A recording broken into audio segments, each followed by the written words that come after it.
Hello and welcome to the Season 30 finale of Offsides. I'm Daniel Multz. And I'm Seth Helman. Today we're bringing you another NFL Draft special. To kick things off, Commissioner Monet Ota will run the second ever Offsides Mock Draft with Alexa Podalsky and Daniel. Then Seth will be joined by J Housman to discuss what last year's contenders should be looking to do in the NFL Draft to bolster their rosters. And we'll round things out with Daniel hosting Tyler Carroll and Bobby Serafin in the last shot clock of the year, an NFL Draft play clock. All this and more, the 2022 Offsides NFL Draft is officially open.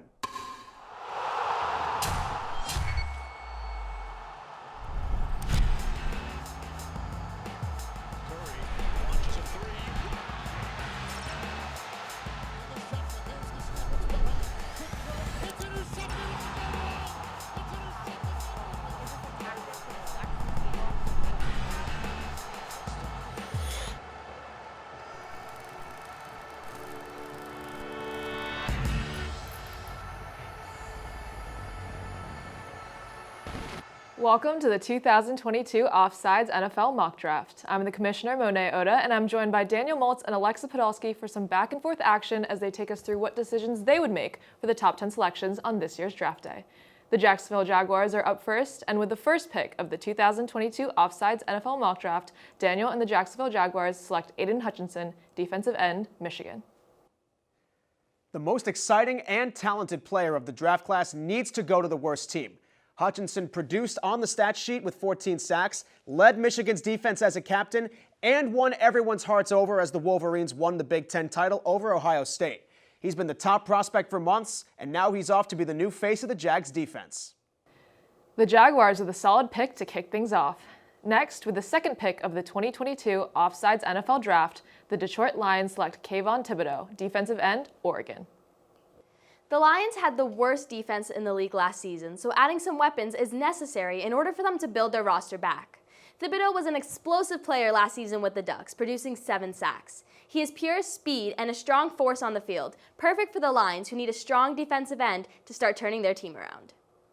A good move for the Lions to shore up their D-line. Now, with the third pick of the 2022 Offsides NFL Draft, the Houston Texans select Ahmad Gardner, cornerback, Cincinnati. So, what don't the Texans need? When you're in full rebuild mode, you need players with high floors and high ceilings. Sauce Gardner allowed 0 touchdowns in his whole college career. He also never allowed more than 13 yards to a receiver this past season at Cincinnati. He has the size and the speed to give the Texans defense a major facelift. The Texans can't go wrong with choosing one of the top-ranked prospects in the draft class. Next up, with the fourth pick of the 2022 Offsides NFL Draft, the New York Jets select Kyle Hamilton, safety, Notre Dame. The Jets' defensive abilities are one of the many issues the team has been facing, and they need a solution now. Hamilton had 3 interceptions last season and is targeted as the best safety in the draft. His slow times at the Combine and Pro Day don't reflect how fast he's performed on the field. Hamilton is a day one starter with amazing coverage and only has room to grow, so drafting him would be a direct fix to the Jets' weak defense. Choosing the best available safety to complement Jordan Whitehead is a smart choice for the Jets.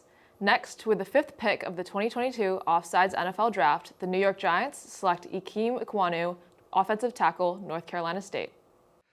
Say what you want about Daniel Jones and Saquon Barkley's awful last 2 seasons with the G-Men, but a lot of that was due to the Giants having one of the worst O-lines in the NFL. And in our draft, they get their pick of the top 3 tackles. And Ikem Ekwonu can immediately slot in at right tackle and maul some D linemen, protecting Jones and opening running lanes for Barkley. Joe Shane's first pick as Giants GM addresses their biggest issue. No one better than Ekwonu for our first offensive lineman of the draft. With the 6th pick of the 2022 Offsides NFL Draft, the Carolina Panthers select Evan Neal, offensive tackle, Alabama. The Panthers' offense struggled last season in almost every aspect, so fixing the poor performance of the offensive line would be a great strategy for this draft. Evan Neal is one of the best offensive tackles of the draft class, and for good reason. His size and the fact that he has played as both left and right tackle would be a huge benefit for Carolina, since they seem to have a few blind spots within their O-line. A dynamic tackle like Neal can only help Coach Rule and the Panthers. With the 7th pick of the 2022 Offsides NFL Draft, the New York Giants select Travon Walker, defensive end, Georgia. Now, the Giants could trade this pick, but I don't think they can if one of Travon Walker or Sauce Gardner was still available at 7. The Giants needed to either get a new top corner to replace James Bradbury, who will likely be traded, or get a top edge rusher to accompany Leonard Williams and Azeez Ojulari. And Ojulari gets his former Georgia Bulldogs teammate in Walker, who is much more raw than the two pass rushers taken before him in our mock draft, but Wink Martindale is the right defensive coordinator to help him truly blossom in New York. Walker gets reunited with a college teammate in New York. With the 8th pick of the 2022 Offsides NFL Draft, the Atlanta Falcons select Kenny Pickett, quarterback, Pittsburgh. After Matt Ryan was traded to the Colts during the offseason, the Falcons created a big hole in their offense with no QB ready to fill the position. Kenny Pickett had a great season with Pittsburgh with a 165.3 passer rating and a 67.2 completion percentage. He even broke Deshaun Watson's ACC record for 42 passing touchdowns. He has tons of mobility and accuracy in his throws, very possibly setting himself to be Atlanta's next QB1. The Falcons go with the first quarterback of the draft. With the 9th pick of the 2022 Offsides NFL Draft, the Seattle Seahawks select Charles Cross, offensive tackle, Mississippi State. Look, it doesn't matter whether it's Drew Lock or Geno Smith starting at quarterback for the Seahawks next year. They need to start rebuilding that O-line. And Cross's specialty is pass protection, so that should be a big help for getting the ball to DK Metcalf, Tyler Lockett, and Noah Fant. And Cross can also be a big enough improvement to that O-line that he'll help the ground game out for Rashad Penny and Chris Carson too. All around, he gets Seattle's rebuild off to the right start. GM John Schneider patches up the Seahawks offensive line with Cross. Now, with the 10th and final pick of the 2022 Offsides NFL Draft, the New York Jets select Devin Lloyd, linebacker, Utah. The Jets have had terrible luck when it comes to their linebackers, so for that reason it only makes sense that they take the best linebacker in the draft. He had a total of 111 tackles last season, 8 sacks, and 4 interceptions. Like I said before, the Jets really need to focus on upgrading their defense this draft, and Lloyd's ability to play the field is what makes him a weapon and the team's perfect pick. Well, it looks like defense has been the name of the game in this mock draft as the Jets close out the selections with Lloyd. None of the teams can go wrong with a top 10 like this one. Now, let's take a dive into what the 2021 playoff teams should be looking for in the upcoming draft. Seth and Jay, over to you guys. Hello, and welcome to our Offsides Contender NFL Draft discussion. I'm Seth Helman, and I'm joined today by J Housman to discuss 4 contenders from last year and what they should do in the NFL Draft to improve. Jay, let's start with the Packers. What do they need to do to finally get over the hump? Well, Seth, the Packers need to try to replace Davante Adams. They won't, but the Packers need to finally invest a first-round pick and some very strong offense talent, and pick someone like wide receiver George Pickens from the national championship Georgia Bulldogs. Could be that guy. This way, Rodgers has great receivers to throw to accommodate A.J. Dillon and Aaron Jones. Yeah, Jay, it's going to be really tough for them to replace Davante Adams. I'm really not sure why they let him go. Now let's move on to the Cowboys in the NFC East. What do they need to do to finally find some playoff success? Seth, Dallas needs to have a very strong offense and make sure they pick some very good players within the draft.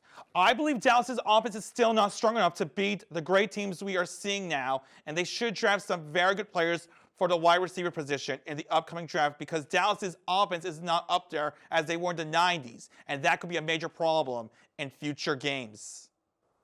Yeah, it's funny, Jay. For some reason, last year, the offense was the problem for the Cowboys. Years past, it's been the defense. Now let's move over to the AFC. What do the Buffalo Bills need to do to finally get through the AFC? Unfortunately, Buffalo needs a strong defense, and that's part of the reason why they lost to the Chiefs, aka 13 seconds, the greatest game we've ever seen in a playoff game since Mile High Miracle. Buffalo needs to draft very good defensive linemen in order for them to move forward and go to a Super Bowl. The really good players will be gone by the time they pick, but they might be able to get Jermaine Johnson from Florida State, which would be a good pick for them. Once Buffalo has a good D-line, then they'll be safe for a Super Bowl next year in Arizona. Yeah, Jay, they are going to need to fill up some of those defensive question marks. Now, lastly, let's talk about the AFC champions, Cincinnati Bengals. What do they need to do to get Joe Burrow his first ring? Well, the Bengals need help badly. They should try to draft someone like Tyler Smith from Tulsa. He's a 6'5" and 324 pounds and will be perfect for Joe Burrow. I also think they need to have a 3-headed offensive monster, but they should look at the free agency and sign Julio Jones. Chase Higgins was not enough for Super Bowl 56. If they want to be in Super Bowl 57 Arizona, they will need to find a new wide receiver. Yeah, Jay, that offensive line needs some help, and they're going to need some more offensive weapons to go alongside it. Well, that's all we have for today's Contender NFL Draft discussion. I'm Seth Helman. Daniel, how about that shot clock? How could we not do a shot clock in our season finale? Except this time, it'll be a play clock, since we're diving into different position groups of NFL draft prospects. Tyler Carroll and Bobby Serafin will go at it, trying to sell me on the right player at a position that fits what I'm looking for. We'll have 5 rounds, and whoever wins the most rounds wins the game. Ty, let's start off with you. Which quarterback has the best chance to blossom with the right team? Before we get started, Dan, yes, this is one of the weakest quarterback classes in a long time. But that won't stop a few GMs from firing a first-round bullet on one. To me, Malik Willis has the best chance to grow into a starter with the right team and coaches that cater to his play style. He's a little raw and played easy competition at Liberty maybe, but I think he's the most athletic quarterback in the draft and has the highest ceiling. Since none of these guys will probably be day one starters, I'm taking Willis for the upside and not putting any pressure on him to ball out right away. I mean, I like the promise of Willis, Tyler, but I think there are some QBs in this class that are NFL ready. I think Kenny Pickett out of Pittsburgh has a tool set that will best translate to the NFL right off the bat. He not only broke Dan Marino's school record for passing touchdowns, but also topped the ACC's single record, which was previously held by Deshaun Watson. While he's an older prospect and doesn't have the biggest hands, Pickett's ability to move through the progressions and make throws on the run should have teams excited. I mean, looking at the QBs from last year's draft, it seemed like the safer pick, who was more pro-ready, was the right choice. So I'm going to give the first point to Bobby for Kenny Pickett. So now let's move on to wide receivers. Number 2. Bobby, this one's simple. Which wideout will be the first one taken in this year's draft? There may be no Jamar Chase in this draft, but I'm still really high on Ohio State's Garrett Wilson. In today's NFL, separation is king, and Wilson is a master at it. And once he gets the ball, good luck bringing him down. His game-breaking speed combined with excellent route running will make Wilson an NFL QB's dream receiver. His size make him better suited for the slot, but that won't stop him from being the first wide receiver taken off the board. A lot of wide receivers are projecting to go in the first round this year, but I think Jameson Williams from Alabama will be the first off the board. J-Mo was pretty much uncontested as wide receiver 1 before his ACL tear at the end of the season, and I don't think teams picking in the top 10 will mind that he won't be healthy for the first few weeks of the next season. When he does get healthy, J-Mo will be a stud on any offense.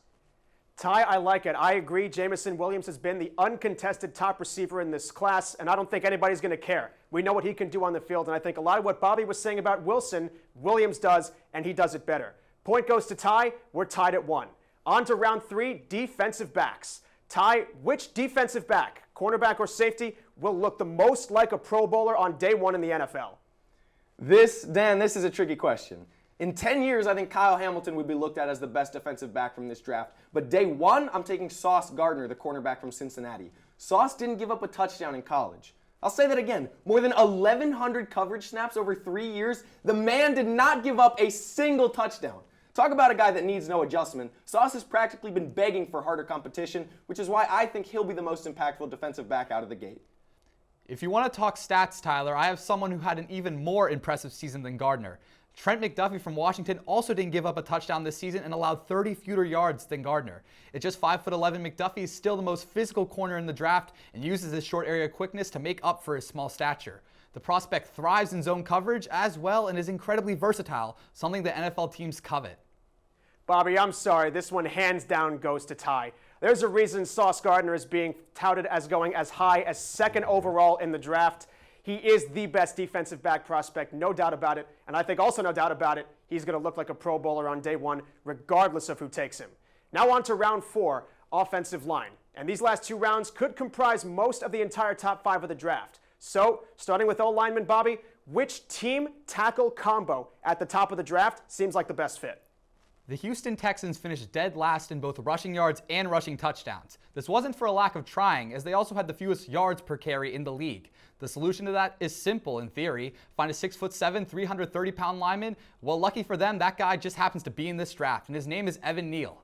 The Alabama product is incredibly mobile for his massive size and has 0 excess weight. This combination of strength and speed will make him a force from day 1.